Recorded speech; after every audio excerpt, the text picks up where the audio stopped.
According to Wikipedia, independent video games, commonly referred to as indie games, are video games created by individuals or small teams, generally without video game publisher financial support.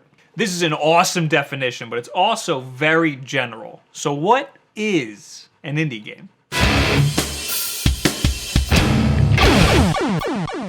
Have you ever asked yourself, is a hot dog a sandwich? Well, of course it's not, but why? Is this relevant here? I think it's relevant here. Contrary to what people think, indie games are not bound by a specific genre. A lot of indie games are side-scrollers, a lot are 8-bit inspired, but there's also a lot of first-person shooters, some puzzle games, and some can't even be classified at all. This is part of why defining an indie game gets so difficult. I guess indie games can be considered a genre, but that genre just overlaps all of the other genres. So according to Wikipedia, it's a game made by an individual or a small team. So how small is a small team? Well, look at a AAA studio like Sledgehammer. They have over 200 employees. So is anything less than that considered to be in the indie territory? A developer like Hello Games only has 10 employees, and the game they're working on, No Man's Sky, looks like a AAA game. So you can throw looks right out the window.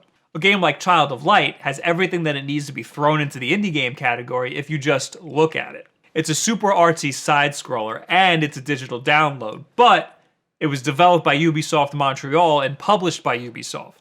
You can't get any less indie than that. Typically, indie games are published as digital downloads because it's the easiest way to distribute something if you don't have a publisher. But eventually, it could have a physical release. Look at games like Flower.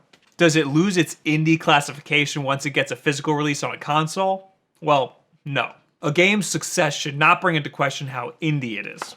That's the most hipster thing I have ever said. The most valid argument for classification as an indie game is funding. That game company was contracted by Sony to make Flower, Flow, and Journey.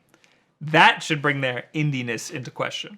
Now that's the most hipster thing I've ever said. A game like Shovel Knight is certainly an indie game. It was crowdfunded on a Kickstarter and made $311,000. That's a lot of money. Is this still indie? Well, technically yes, because only 6 people made it and they originally didn't have a publisher. And that's actually not a lot of money. Games are expensive. Yacht Club Games has a good blog post about how they spent all of that money. Dust Force was made by 4 people for $100,000. They also have a good breakdown of how they spent their money. I'll put links to both of those down below.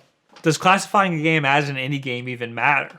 Well, not really. The line between indie games and mainstream games is blurring more and more every day. PBS's Game Show has a great video on this that goes into even more detail than I do. They even touch on some of the same points that I do here. I just wanted to elaborate on the subject and come up with a clearer definition. So, indie games are developed by a small group of people with little to no budget and no help from major game companies. Well, that's pretty much the same as Wikipedia's definition, so I guess it just has to be that general. What do you guys think? What makes an indie game an indie game? Now, are there any games out there classified as indie games that shouldn't be? Speaking of indie games, this weekend I'll be at PAX East. So next week's video will probably have a whole lot to do with that. If you see me walking around, come say hi. If you don't see me, you might see my me floating around on your 3DS. Anyway, leave it in the comments below. Add me on Twitter. Don't forget to check all that stuff in the description. I'll be streaming soon, more on that. Follow us on Twitch, and I'll probably update you on Twitter and Instagram and all that. Most importantly, subscribe, share this video with a friend.